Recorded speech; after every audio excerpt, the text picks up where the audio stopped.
Eventos. Página de número 68. 68 me parece que foi onde nós paramos na aula passada. Eu não sei se vocês lembram da aula passada, os que tiveram, os que não tiveram, se assistiram o vídeo, mas nós falamos sobre, foi uma aula introdutória, né? Nós falamos sobre essa importância do ensino, da didática, a forma de passar o ensino, porque nós temos os públicos diferentes, né? Nós temos crianças, nós temos jovens, nós temos adultos com diversas experiências, e aí a gente precisa alcançar todos esses públicos aí, e da importância de nós investirmos, irmãos, num aspecto pedagógico mesmo, né? É ensino, é instrução, não tem outra conversa, não tem outro remédio. Eu não digo nem remédio, porque não é, a gente não confia que isso é a única coisa que se deve fazer, isso é suficiente ou isso é redescobrir a roda, mas é essencial. É um aspecto fundamental do Evangelho, é a pedagogia, é o ensino. E aí eu disse para os irmãos, não foi nem nessa matéria, foi na matéria passada, em apologética, foi na última aula, penúltima aula, que Deus só trazia a si pessoas através do ensino. Lembra que eu falei, ainda citei João capítulo 6, versos 44 e 45, né? Aquele que do Pai ouve, aprende e ele é conduzido a Cristo. Então, essa necessidade enorme do discipulado, essa necessidade enorme de nós instruirmos, né? Instrução na família, instrução na questão do discipulado na igreja, instrução das crianças, instrução dos jovens, ou seja, a educação cristã, no caso, ela é fundamental para que se construa uma igreja saudável, uma vida espiritual saudável, ministérios saudáveis, famílias saudáveis. Então é instrução, né? É isso que a gente deve insistir. Dá um trabalho enorme e o resultado ele é a médio e longo prazo, que é uma desvantagem para a gente nessa sociedade onde tudo tem que ser imediato, né? Aqui agora o resultado tem que vir, e se não vir busca outra coisa e tal. As pessoas não têm muitas vezes projeto a médio e longo prazo de vida, de ministério, de nada, irmãos. As pessoas muitas vezes não projetam nada, né? É assim, é o que vem, aonde o vento está soprando, as pessoas vão.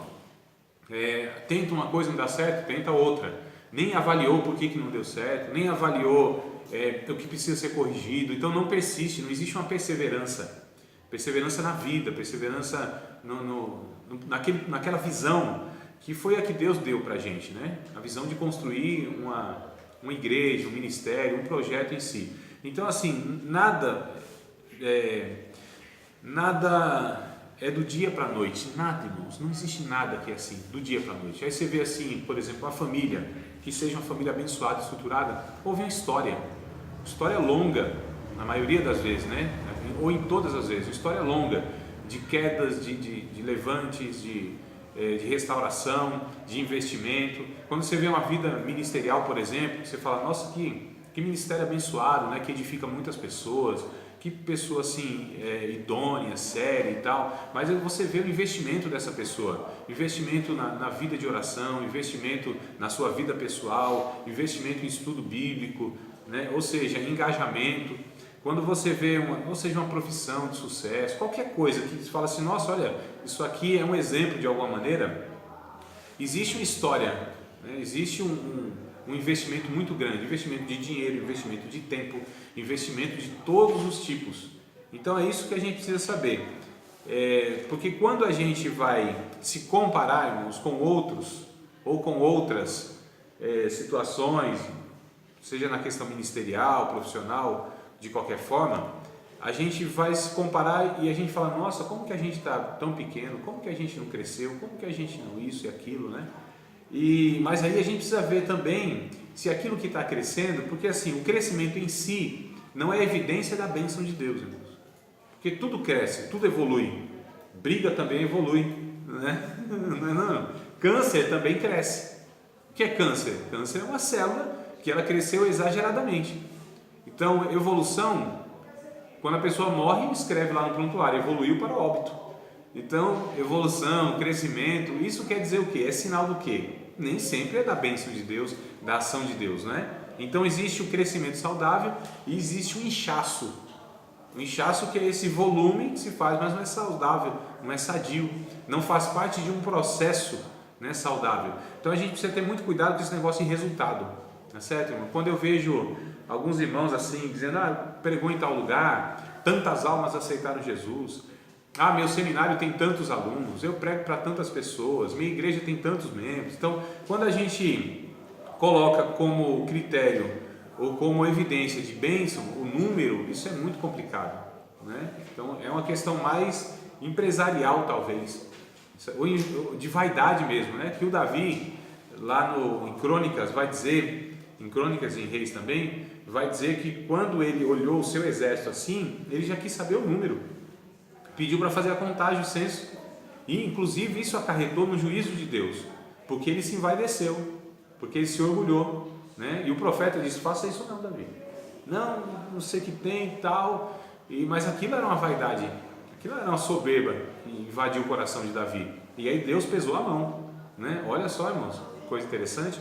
Então a gente tem que saber que o que a gente faz, a evidência não são números, e sim a qualidade do que a gente faz, o conteúdo que a gente está passando. O investimento é enorme, irmãos, tá certo? Para que você construa uma vida saudável espiritualmente, para que você discipule uma pessoa, né? Então, nesse mundo de volume, esse número de números, esse número de pequena, média e grande empresa, né? Esse negócio de que você é contado por aquilo que você conquista, você é pelo que você conquista. Estou falando dessa geração na ótica humana, estou falando bíblica. Então a gente tem que ter muito cuidado para que essas coisas não sejam em nós uma paranoia, né? Hoje mesmo eu postei lá os livros que eu estou lendo, por conta inclusive das matérias que eu estou ministrando, não é nem por uma escolha devocional, eu quero ler esse livro aqui e tal, esse tema eu quero ler. Então coloquei lá, eu não estou nem preocupado quantos livros eu leio, eu já tive isso na minha vida, né, de contar, né? Eu marcava na Bíblia quantas vezes eu li a Bíblia no ano, né? Quantas vezes eu li a Bíblia na minha vida toda cristã, quantos livros eu lia por mês e por ano e aquela coisa toda. Aí eu fui deixando isso de lado, irmão, sabe? Esse negócio de números, de quantidade. E eu até postei lá, não estou preocupado em quantos livros eu leio. Me preocupo sim, quais livros eu leio. Mas minha preocupação maior é ser lido por esses livros, enquanto os leio. Entendeu? O significado do negócio. Aleluia, venha. Então, amados, a gente vai ler aqui sobre essa questão do ensino, da didática, e a gente vai ver alguns aspectos hoje, porque nós paramos no Deuteronômio, capítulo de número 6, verso 1 ao 9, que nós lemos na aula passada, no finalzinho, e eu queria continuar a leitura, que é Provérbios, capítulo 4, que eu acredito que eu não li, tá? E a gente vai continuar então nessa importância da instrução, do ensino, né? A forma como que a gente alcança as pessoas e todos esses métodos aí, que é a própria didática. Então, Provérbios capítulo 4, verso 1 ao 5. Isso aqui é diferente. A Bíblia viva, né? É viva essa aqui. Viva, é viva, as outras não estão muito vivas, né? A Bíblia menina aqui da igreja. Igreja Batista. É. Então vamos lá, Provérbios capítulo 4, verso 1 ao 5. Eu sei porque eu dei uma olhada quando eu cheguei. Dei uma olhadinha aí. Fico observando tudo, eu sou observador. Às vezes eu só fico observando. Provérbios capítulo 4, verso 1 ao 5. Pode ler, Adriano, por favor. 4? Capítulo 4, versículo de número 1 até o 5. Meus filhos, ouçam os conselhos de um pai presente, atenção e terão discernimento. O meu ensino é bom e verdadeiro, por isso não se desviem dele. Quando eu era filho de meu pai, ainda pequeno, se desviei dele. Quando eu era filho de meu pai, ainda pequeno, filho único, amado por minha mãe, ele costumava me ensinar e dizia: guarde na memória as minhas palavras, obedeça sempre aos meus mandamentos e terá uma vida feliz. Aprenda a sabedoria e o entendimento, nunca se esqueça do que eu lhe ensinei, não se afaste das minhas palavras. Olha só, isso é Salomão dizendo a respeito de Davi, seu pai, que o instruía, que o ensinava. né, e dava conselhos a ele. Então a gente percebe a importância aqui do ensino e as palavras de Davi para o próprio Salomão.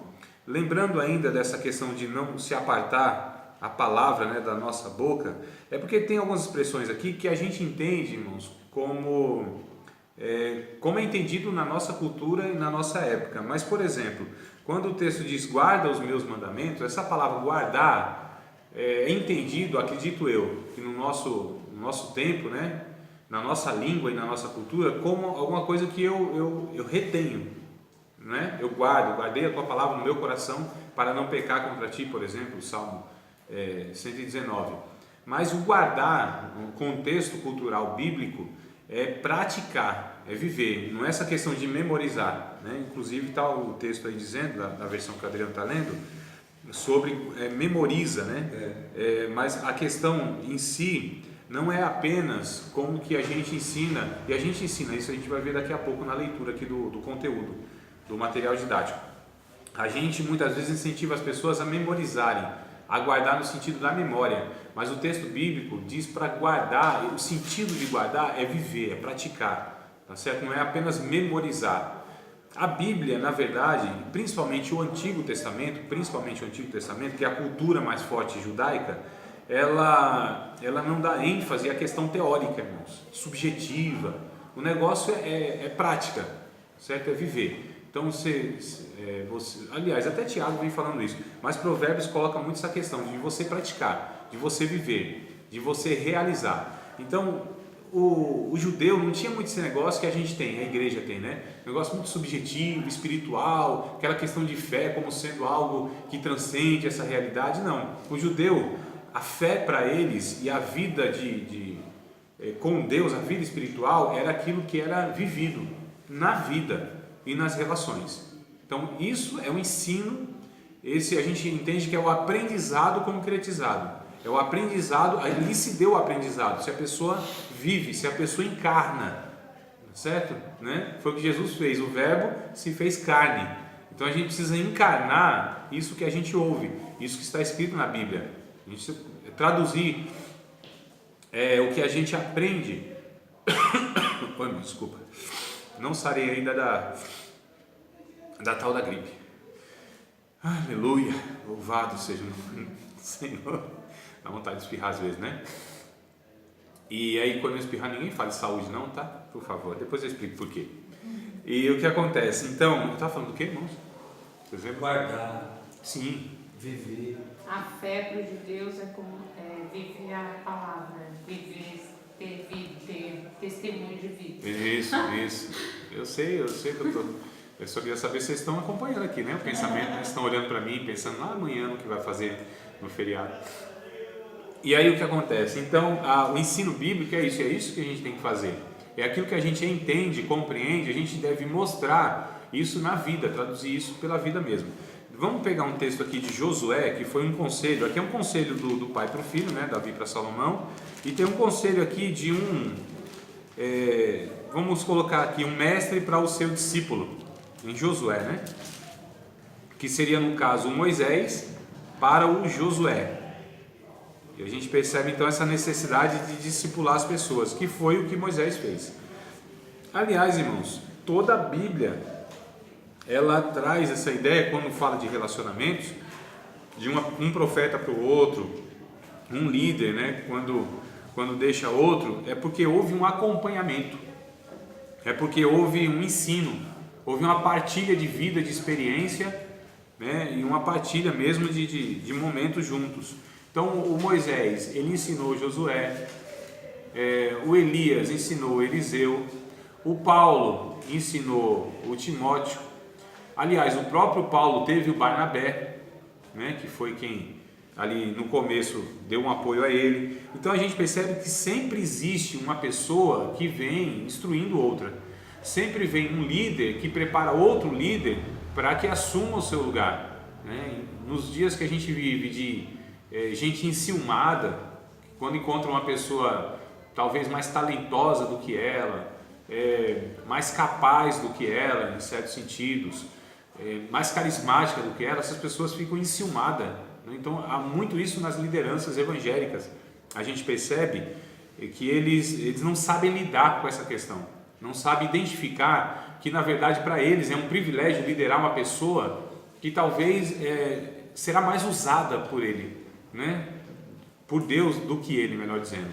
Terá muito mais alcance do que ele teve, terá muito mais sabedoria do que ele tem. Mas olha o privilégio que é nós darmos o suporte para as pessoas dar os primeiros passos.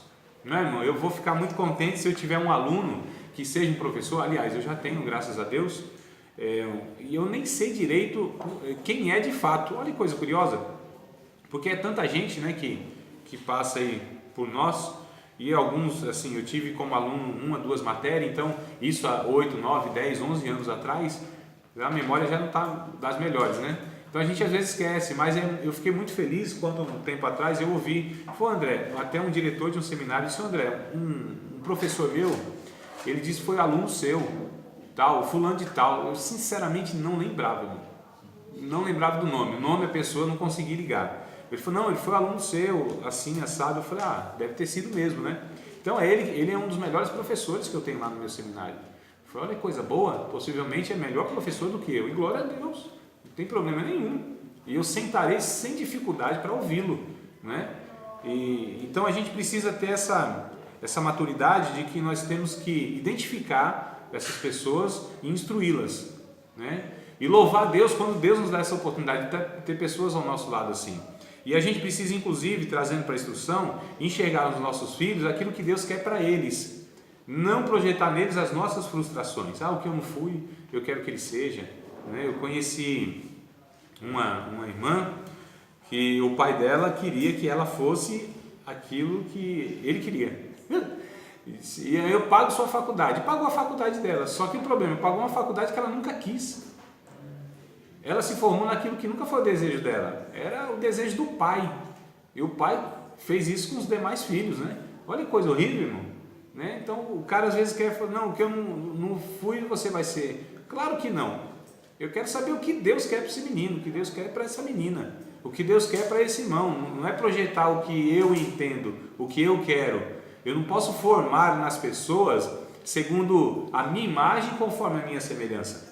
Eu tenho que gerar nas pessoas conforme a imagem de Deus e a semelhança de Deus, né? Já basta um de mim na terra, irmão. A terra não suporta outro de mim. Já pensou? Que coisa horrível a gente reproduzir nós nas pessoas. A gente precisa reproduzir Cristo nas pessoas, e que essas pessoas cresçam em Deus, cresçam em Cristo, formar essas pessoas à imagem e semelhança de Jesus, não segundo as nossas preferências, não segundo os nossos pontos de vista, não segundo os nossos desejos, não segundo a nossa forma que a gente entende que se deve servir a Deus, adorar a Deus. A gente tem esse mal muitas vezes quando a gente vai instruir pessoas, né? A gente fala: não, Deus quer assim, o Evangelho é assim. É nada, não é a nossa preferência, é o nosso gosto. Muitas vezes, por exemplo, já questionei em algumas igrejas, talvez hoje nem tanto, mas antes tinha muito essa questão de que gêneros musicais é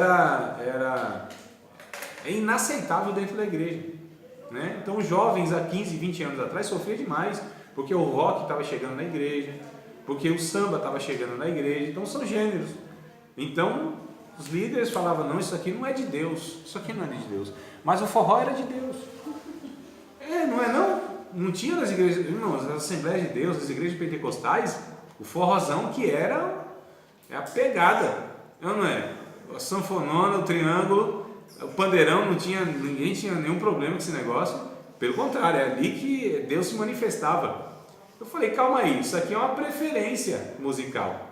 Deus então prefere o forró, Deus é nordestino.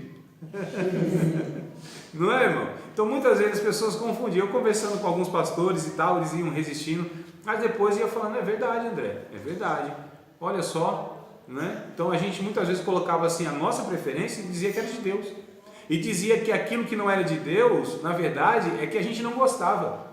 Então eu não gosto de samba, não gosto de rock, né? Então para mim tem que ser o piano, tem que ser a harpa e não sei o que, mas é preferência pessoal, irmãos. Deus não tem nada a ver com isso, não tem nada a ver com Bíblia.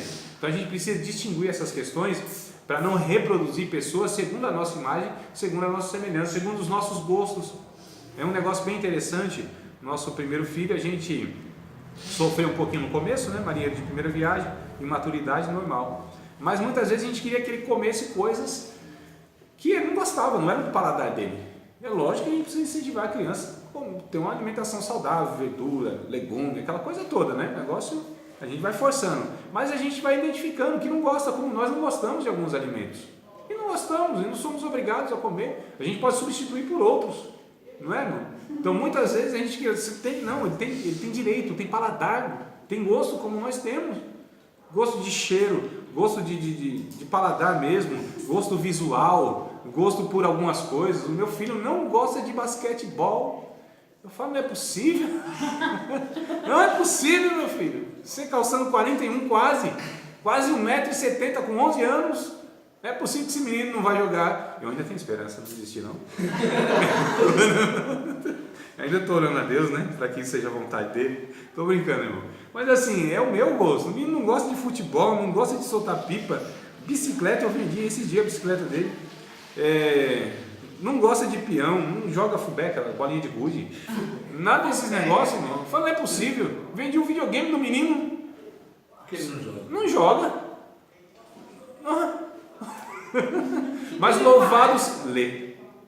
Glória a Deus. Lê. Joga online também, é verdade, no computador. Mas lê o menino.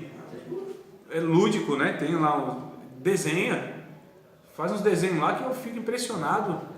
Olha só, toca violão, está aprendendo a tocar bateria. Então eu percebo que ele tem alguns gostos. E eu vou investir nele. Então é isso que ele gosta. Então eu tenho que saber que Deus quer que ele faça algumas coisas, eu preciso direcioná-lo. É a flecha na mão do valente. E eu tenho que ser valente para reconhecer essas coisas. E atirar essa flecha. Né? Onde Deus quer? Eu preciso direcionar esse menino. Eu preciso direcionar essa pessoa.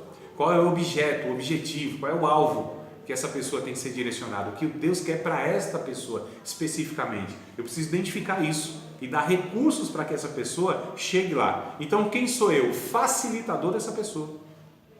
Quem sou eu? O mentor dessa pessoa, onde mentoreio, não monitoro a vida.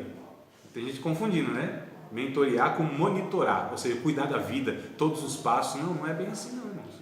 A gente precisa ensinar princípios, inclusive levar as pessoas à maturidade para que elas inclusive encontrem os caminhos, mas a gente vai apontando, dando recurso e etc e tal. Então vamos lá, ler a página 68. Bora? Josué não ia ler? Obrigado, esqueci. Falei tanto. É que é assim mesmo, a gente quando começa a pregar, esquece até do texto. Josué capítulo de número 1, varão. Capítulo de número 1, versículo de número 7, 8 e 9. 7, 8 e 9. Olha que coisa interessante. Esse aqui é o Moisés falando para o... Aliás, desculpa, é o próprio Deus falando com o Josué, tá? Se a gente ler desde o começo do verso 1, a gente vai ver, né? Que é Deus dizendo, olha, Josué, meu servo Moisés é morto e tal, e tal, e tal. E aí no verso 7 diz assim: tão somente esforça-te, tem bom ânimo, para teres o cuidado de fazer conforme toda a lei que meu servo Moisés te ordenou. Dela não te desvias nem para a direita nem para a esquerda, para que prudentemente te conduzas por onde quer que andares. Não se aparte da tua boca o livro desta lei, antes medita nele dia e noite, para que tenhas cuidado de fazer conforme tudo quanto nele está escrito, porque então farás prosperar o teu caminho, e então prudentemente te conduzirás. Não te mandei eu, esforça-te, tem bom ânimo, não pasme nem te espantes, porque o Senhor teu Deus é contigo por onde quer que andares. Então eu acho muito interessante essa passagem, onde o próprio Deus anima o Josué após a morte do seu mentor, do seu líder. Aliás, de um líder que que Josué não seria nem parecido com esse líder. Então é esses casos também, né? Que às vezes o liderado ele ultrapassa, no caso o seu líder, mas tem casos que o líder ele é uma pessoa que de fato não vai ter um sucessor à sua altura, porém é aquele que Deus quer usar. Então Deus não enxerga esse negócio, esse é mais ou esse é menos. São pessoas que Deus quer usar, irmãos. É por isso que nós devemos valorizar todas as pessoas sem exceção, investir em todas as pessoas, se dedicar a todas as pessoas igualmente. Se essas pessoas não corresponderem, nós não alteramos o nosso engajamento e o nosso esforço, irmãos. Tá certo? Porque existe é algo muito perigoso que é assim, se essa pessoa não dá retorno, eu paro de investir. Né? Se essa pessoa não atende a minha expectativa, eu já não me esforço mais. Já pensou se Deus fizesse isso com a gente? Já pensou? Aliás, se Deus fizesse isso com a gente, com todos nós, não ia sobrar um, né? Ele já tinha desistido da gente. Mas Ele não para, Ele continua se dedicando a nós por meio do Espírito Santo e etc. Então é isso que a gente deve pensar, tá, irmãos? Vamos lá, na página 68, então, a didática é um dos principais ramos da pedagogia. Leitura aí. Ela investiga os fundamentos e as condições para a realização do ensino que contém a instrução. A pedagogia codifica o conhecimento amplo sobre educação e a didática. Sobre educação. E a didática o decodifica para a realização do ensino. Concluímos que o objeto da pedagogia é a educação e a didática. Disciplina da própria pedagogia é a teoria do ensino. O vocábulo didático deriva da expressão grega, né, tekne didaké, que se traduz por arte ou técnica de ensinar. Então, tekne, técnica, didaké, ou didaktike, então é ensino, né? Didáscalos é o professor. Didaké é o ensino. Enquanto o adjetivo derivado de um verbo, o vocábulo referido origina-se do termo didasco, cuja formação linguística. Note-se a presença do grupo, né, SK, dos verbos incoativos. A gente leu isso na semana passada. Estou aqui só relembrando vocês. O relembrar é um dos métodos que a gente tem, então, né, irmão? Da gente fazer esse exercício aí, ou essa reflexão. Não é ré para trás, é reflexão. Indica a característica de realização lenta através do tempo, própria do processo de instruir. Eu disse sobre essa questão que foi a introdução da aula de hoje. Esse negócio vagaroso, moroso, esse negócio sofrido, tem que empurrar, tem que fazer esforço, e de fato a gente só pega no tranco, então você tem que empurrar mesmo, né? Como o mestre Jesus, observemos cuidadosamente uma criança para aprender dela, que vem a ser educação. Então nós falamos na aula passada sobre a humildade como uma criança, ou a humildade de uma criança, né? Falamos sobre essa questão de instruir o menino e tudo mais. Então a página 68 nós discutimos sobre isso. No final lá da página 68, a última, eu ia falar estrofe, mas não é música, né? O último parágrafo, está lá, essas duas coisas juntas. Acharam aí, irmão? Acharam? Na leitura? Sim? Essas duas coisas juntas, que duas coisas juntas? Então, primeiro, o objetivo do ensino é estimular e criar o aluno no amor. Então, o que são essas duas coisas? A vontade de aprender e o amor por isso, tá? Então, essas duas coisas juntas, o cultivo da capacidade e a transmissão da experiência, que constitui a obra do professor. Então, o cultivo das capacidades e a transmissão de experiência. O que a gente faz? Como eu disse, identifica na pessoa qual é a aptidão dessa pessoa. Para que Deus criou essa pessoa? Quais são as habilidades dela? E a gente vai e investe nisso, né? Por exemplo, vocês que são de igreja e lideram alguma coisa na igreja, ou vivem alguma coisa na igreja, sabem que existem áreas que é difícil de achar gente. Criança é uma delas. Não é? Criança é uma dificuldade de você achar líderes para criança. Só que você precisa identificar. Tem que gostar, não tem jeito. Não tem jeito. Criança na igreja é algo, quer dizer, tem áreas que você até consegue fazer. Mas tem áreas que se você não amar, não tiver paixão, você não faz. Inicia, mas não dá seguimento. Não tem como. E uma delas é criança. Música, criança, ensino, né? São algumas áreas que ou a pessoa ela é vocacionada, ela ama aquilo, de fato, que as dificuldades não vão fazer ela desistir. Dá um desânimo. De vez em quando chega o pastor e diz, pastor, não dá mais. A pessoa, não, dá sim, aí tal. Aí o Espírito Santo fala, não, dá sim, eu te dou recurso. Aí ela continua. Então tem, de fato, essa dificuldade. Mas não desiste. Quem é chamado por Deus não desiste daquilo que começou a fazer. Irmãos. Se desiste porque não foi chamado para aquilo. Tá certo? Porque Deus jamais chamará uma pessoa e não dará recurso para que essa pessoa enfrente e vença todos os obstáculos. Tem vontade de desistir? Claro que tem. Vira e mexe, né? Algumas pessoas... Você já pensou em desistir, assim, de fazer o que você faz? Aí eu pergunto, você está perguntando o quê? Só hoje? Quantas vezes eu pensei em desistir? Então tem hora, né, irmão, que a gente... É normal, não tem... Não é uma crise assim que só a gente passa, não. A gente vê na Bíblia gente querendo chutar o balde, o pau da barraca, né? Jogar tudo para cima, falar não quero mais, vou entregar a carteirinha para o pastor e aquela coisa toda. Mas assim, Deus vem e renova, Deus vem e mostra para nós o significado daquilo, a importância daquilo, né? O valor de tudo aquilo, e a gente toma uma injeção de Deus, é renovado e continua. Mas criança é um negócio assim que é impressionante. Então precisa amar, gostar de criança, né, irmão? Aí tem gente que fala assim, eu gosto de criança e tal, às vezes gosta do filho dela, aí vai cuidar do filho dos outros, aí vê que não gosta de criança, gosta do dela, porque uma coisa é você lidar com o seu filho, outra coisa é lidar com o filho dos outros, não é? Porque existem umas limitações, você não corrige da mesma forma, nem pode, então é complicado, mas em certo sentido você também tem que corrigir, aí você vai enfrentar pais que são complicados, que muitas vezes o problema não é a criança, a gente identifica que o problema são os pais, não são as crianças. As crianças só são um reflexo, um resultado daquilo que são os pais, da negligência, da permissividade. Mas sem dúvida, amados, não é não? Santo Deus. Está aqui o Adriano que não me deixa. Cuidar de criança é melhor do que cuidar de adulto. Não sei, depende, não. Não, depende não.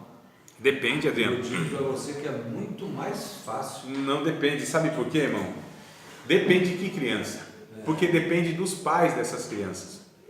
Uma coisa é você... porque assim, quem cuida de criança... Os adultos é terrível. Sim, não, mas as crianças também são, porque são reprodução dos adultos. É isso que eu estou dizendo.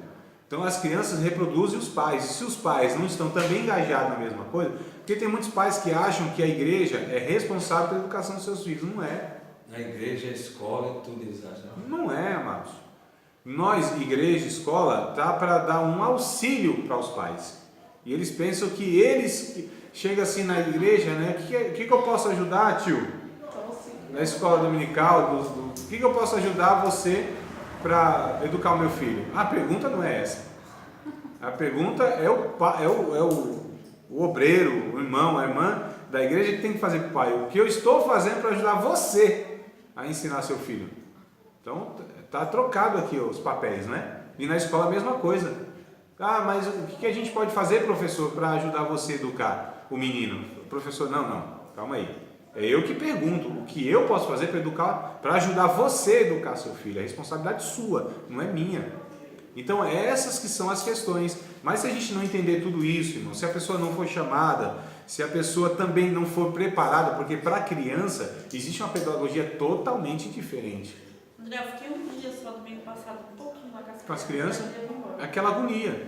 Lógico, irmão, porque é uma coisa totalmente diferente do cuidar do nosso filho. Já é grande, né? Agora tinha uma lá pequenininha que ela ficava toda hora assim, eu quero mamãe. Aí ela vinha, aí ela falava com a mãe, voltava, aí eu falava, você não vai voltar mais, se você for, você não volta. Ela voltava e voltava. Ela foi umas 10 vezes, ela ia pra escolinha e voltava, ia pra escolinha, chegava lá, ela queria vir. Tem uma série de dificuldades. Tinha uma outra menininha que acho que ela tem uns 13 anos, André, que ela tem problema mesmo, com certeza é alguma coisa assim dos pais. Ela não fala. Entendi. Tem 13 anos já, aquela moreninha. Ela não fala. Sim. Se você responde, ela... Você quer isso? Eu falava, você quer pintar? A Tamara deixa ela com os pequenininhos porque ela... Entendi. Então assim, na verdade... Tem uma série, nossa, é um desafio enorme. Então assim, tem que ser uma pessoa chamada. Não basta só ser chamado. A vocação não é suficiente. O chamado não é suficiente. É preciso preparo. Não basta ser cheio do Espírito Santo. Cheia do Espírito Santo. Isso não basta, irmãos. Tá certo? Tem que ser pessoa preparada para esse fim. Então, olha só a importância aqui das pessoas se prepararem, né? Porque Deus me capacitou. Louvado seja Deus. E aí, nossa, Deus te capacitou. Meu filho, né? Porque eu entendo que a capacitação de Deus, ela é interna e ela é externa. Nunca é só em uma nem em outra apenas. Existe os dois lados da moeda, né? Os dois aspectos da capacitação de Deus. É a interna e é a externa. A interna, a capacidade de resolver conflitos, a capacidade de você lidar, de ter a percepção, discernimento de tudo isso, mas a externa, que são os recursos que nós temos, inclusive, para cada ocasião que a gente está colocando aqui. Então, por exemplo, se você vai trabalhar com casais, você precisa ter um preparo. Você precisa entender minimamente de relações humanas, no mínimo de relações humanas, quando não de psicologia, sexualidade, né, e tantas outras áreas mais que a gente precisa entender minimamente para ter ferramentas para saber lidar aí com casais nas suas mais diversas dificuldades que tem. É um universo, irmãos. Um irmão esses dias para me convidar para palestra para casais, né? E aí ele disse assim, mas o que você fala assim para casais quando você vai? E, quer dizer, ele queria saber se tinha uma palestra que ia resolver todos os pepinos. Eu falei, meu amado, não é pepino só não, tem abacaxi, tem giló, é a feira toda. Você acha que vai dar conta? Não, é um universo. Eu falei, tem a questão da área sexual, tem a questão da administração, criação de filhos, conjugalidade, é uma série de aspectos, é um universo que se tem, né? Então a gente vê a demanda que se tem. Quando você lida com crianças, então, tem a questão de você entender o temperamento, você entender os traumas, nossa, irmãos. Então a gente está falando aqui de uma demanda que ela não tem fim e cada vez mais cresce, porque o conhecimento ele tem trazido também as angústias. O conhecimento não só traz as soluções das coisas, o conhecimento muitas vezes traz a angústia porque a gente se depara com clarezas que a gente não tinha antes, né? Então, o conhecimento, na verdade, angustia. Salomão disse isso. Quanto mais conhecimento você tem, mais trabalho você tem. Quanto mais você sabe, mais agonia você sente na alma. Quanto mais conhecimento você tem, mais sofrimento você tem. Porque você discerne, distingue, fala, nossa, olha só. Agora, aquelas pessoas que são ignorantes, né? O sentido é esse mesmo, a palavra é ignorantes, para elas assim, é tudo muito simples. Isso aqui é muito simples. Não, isso aqui é só fazer isso aqui é tranquilo, é nada, mas ela não enxerga as necessidades, as demandas, os desafios, ela não vê o todo, né? Ela não discerne o negócio, ela não enxerga, então aí para ela é tudo muito simples, não tem sofrimento, não, dá meia dúzia, dá uns pirulitos para as crianças que vai resolver, passa um filmezinho lá não sei da onde, né, de Moisés colocando os bichinhos na arca. Eu imaginei isso. Não, Moisés não. Deixa a gata Não, a Arca de Noé. Já tem o nome escrito nela, né? Tô falando de pôr um desenho, jogar esses negócios assim. Eu estou dizendo, amados, que essas coisas, elas não é que elas não devem ser usadas. Eu estou dizendo que essas coisas não são suficientes, tá certo? Não é que eu estou desprezando que isso... Mas só de domingo tá bom, né? Só ele. Então a gente precisa entender isso, tá bom? Cultivar a capacidade dessas pessoas, né? Sim, irmã velho, diga. Como eu cheguei atrasada, não sei se você já falou, que na outra aula você pediu para eu lembrar do Provérbios 4, falou? Isso, foi bem o comecinho, nós lemos. E a importância então da instrução, né? Então, diz lá sobre a instrução de Davi, instruindo Salomão, seu filho, depois a gente pegou Josué, essa questão mesmo da instrução, e é nesse sentido mesmo. Então, ainda está no tópico que foi o início proposto pela aula passada. Então a gente cultiva as capacidades dessas pessoas, as aptidões dessas pessoas. Então você identificou o que? Essa pessoa tem aptidão para música, investe nesse negócio, dá um curso, né? A igreja banca, tem que bancar de alguma forma. A gente precisa ter essa programação na igreja. Transmissão de experiência, uma coisa fundamental. A gente precisa, irmãos, transmitir experiência para as pessoas. Passar aquilo que nós aprendemos pelos erros ou pelos acertos para a pessoa. Então são os dois pontos, essas duas coisas juntas aí que vai ser a tarefa do professor. Toda a organização e toda a direção são subsidiárias a esse alvo duplo, ou seja, o cultivo, né, cultivar a capacidade das pessoas e transmitir a experiência.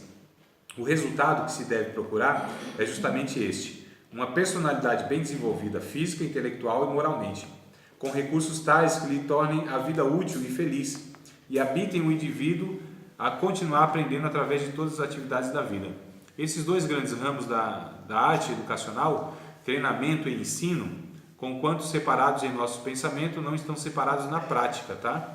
Então a gente precisa atentar para isso aqui. Só podemos... Vocês estão acompanhando a leitura? Só podemos treinar ensinando. E ensinamos melhor quando melhor treinamos ou praticamos. Só podemos treinar ensinando. E ensinamos melhor quando melhor treinamos ou praticamos. Então, a questão aqui, amados, é justamente essa. Na aprendizagem, a memorização não é suficiente, mas a compreensão do conteúdo, sim. Está escrito aí, né? Aqui assim, ó, bem aqui, ó, no rodapé em cima, aqui, ó. Escrito aqui. Então, na aprendizagem, a memorização não é suficiente, mas a compreensão do conteúdo, sim. Então, quando a gente treina, a gente ensina. Não é bom, não é correto querer treinar a pessoa, ou seja, fazer com que a pessoa faça. Ó, faz assim, ó, faz assim, ó, faz assim, ó, faz assim. O que a gente está fazendo? A gente está adestrando. Está adestrando a pessoa. E a pessoa repete aquilo, e ela faz. Porque a gente está adestrando, né? Faz assim, faz assim, faz assim, faz assim. Mas é preciso, irmãos, existem duas palavras que são bem interessantes na língua portuguesa. Uma é praxe e a outra é praxis. Praxis, P-R-A-X-E. Praxe. Já ouviu falar? Isso aqui é de praxe. Nunca ouviram ninguém falar assim? Já. É de praxe? O que isso quer dizer? Você sabe? É de praxe. Comum. Isso aqui acontece, isso aqui Isso aqui é a prática nossa. Isso é de praxe, é a prática nossa. Aqui a gente faz assim. Então é de praxe. desse jeito. Esse é o sentido da palavra, né? Isso é de praxe. Quer dizer, é a prática nossa aqui. A gente faz aqui assim. É um hábito nosso. Agora, praxis, que seria P-R-A-X-I-S, né? Então, praxis é uma atitude que se faz enquanto se faz, se pensa no que se faz. Nossa, gente. Ué, Praxis é essa? eu vou repetir de novo. Porque geralmente a gente fala sem pensar, né? Nem pensa. É porque faz, porque foi ensinado a fazer. Então a gente faz o quê? Repete um ato que não foi ensinado. Isso não é adestramento? O que é adestramento? Você faz a pessoa, no caso o animal, sei lá. Não é que a pessoa é um animal. Eu estou falando do adestramento animal. Que você faz o animal repetir até que ele entenda que ele tem que fazer aquilo, né? Por um prêmio, geralmente por um prêmio, um carinho, um biscoito, alguma coisa assim. Então é sério, é recompensa. O que estimula é recompensa. Tem que corrigir ali, senão. O que estimula é recompensa. De quem é adestrado, o estímulo de quem faz pelo adestramento é recompensa. Olha só, não é consciência, né? É algo que você está fazendo com que a pessoa faça. Ela faz porque lhe é prometido alguma coisa, mas ela não faz no entendimento. Enquanto ela faz, ela não pensa no que faz enquanto faz, que é a praxis. Então eu faço o que faço, enquanto faço, penso no que faço. Porque a gente vai corrigindo coisas, ou vai aperfeiçoando, ou vai adequando coisas enquanto a gente vai fazendo. É ao vivo o negócio, irmão. Certo? A vida se vive ao vivo, né? Então esse aperfeiçoamento se vem pela reflexão enquanto faz. É a teoria junto com a prática. E a prática, ela aperfeiçoa a teoria, e a teoria dá base para a prática. Mas é algo que é construído. E aí há uma complexidade enorme, porque assim, cada caso é um caso. A gente está lidando com gente que é imprevisível. Uma coisa é eu chegar em casa, preparar a aulinha bonitinha, né? Vou falar isso. Vou falar isso. Aí venho aqui e falo, mas aí eu não combinei com vocês, né? Faltou eu combinar, né? Aí vocês mudam totalmente a aula, vocês fazem pergunta que eu nem estava nem pensando, não preparei e tal, uma situação aqui que eu não previ, e aí fica aquele negócio assim. Como que a gente faz então? Olha a dinâmica, olha o desafio, olha a imprevisibilidade que nós temos, irmãos. Olha quanta coisa a gente não pensou, não deu para enxergar, não deu para pensar, e enquanto é feito, então a gente precisa estar pensando enquanto faz as coisas. E aí a gente vai corrigindo, a gente vai adaptando, adequando, melhorando, aperfeiçoando, tirando alguma coisa, mudando, tá certo? É essa questão de a gente ter a humildade e a sensibilidade de que a gente precisa identificar todos essas questões para que a gente possa então fazer aquilo que deve ser feito em cada momento. As pessoas, elas são pessoas diferentes em momentos diferentes. Essas mesmas pessoas, inclusive, em outros momentos, elas estão em outras circunstâncias. existenciais. Sabe por quê? Parece filosófico, né? Parece que hoje eu estou filósofo, mas não é não. Isso é uma pura realidade. Por exemplo, eu encontro aqui, vocês estão aí tendo instrução para casais, né? Coisa boa. Então vem lá.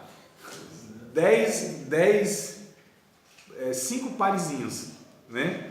10 pessoas vêm, se reúnem na frente de 2, lá e tal. Aí os dois, o casal que propôs a dar a instrução, eles vão falar um monte de coisa e tal, coisa boa. Os 5 ali estavam numa harmonia, 5 casais. Uma harmonia, aceitou tudo, tal, refletiu e tal. Só que na outra semana é bem possível que 2 ou 3 daqueles casais já tenha outro momento ali. Passou uma turbulência no meio da semana, né? Está com a cabeça aí tribulada, está em outro momento existencial, passando algumas dificuldades. E aí vocês acham que de fato vai ser o mesmo público? Não é. Agora esqueci quem é o fulano que falou, mas ele tem uma fala que é assim, é um filósofo, tá? É que eu esqueci aí. Diz assim, ninguém pode tomar banho no mesmo rio 2 vezes. Alguma coisa que a água ela passa, né? Por quê? Uma mesma pessoa não pode tomar banho no mesmo rio 2 vezes. Uma mesma pessoa não pode tomar banho no mesmo rio 2 vezes. A mesma pessoa e no mesmo rio 2 vezes. Por quê? Porque o rio não é o mesmo, primeiro. As águas não são as mesmas. E a pessoa não é a mesma. Se ela entrou na água, tomou o banho, saiu e entra de novo, ela não é a mesma pessoa. Porque quando ela entrou no rio, tomou o banho, ela é outra pessoa. Saiu com uma experiência de um banho. Quando ela entra de novo, ela já entra outra pessoa, porque teve uma experiência antes. E o rio não é o mesmo, porque as águas já passaram, então são outras águas. Quando a gente vê a mesma pessoa em momentos diferentes, é outra pessoa, porque o momento existencial é outro. E nós estamos em momentos existenciais diferentes. Eu acho que eu disse isso na aula passada, não foi? Eclesiastes capítulo 3? Não falei isso? Não? Eclesiastes, o que diz o Eclesiastes capítulo 3, irmãos? Há tempo debaixo do sol, né? Há tempo de rir, há tempo de chorar, há tempo de abraçar, há tempo de afastar de abraçar, há tempo de plantar, há tempo de colher, há tempo de guerra, há tempo de paz, há tempo de coser, né? de costurar, há tempo de rasgar, há tempo de juntar pedra, há tempo de separar as pedras.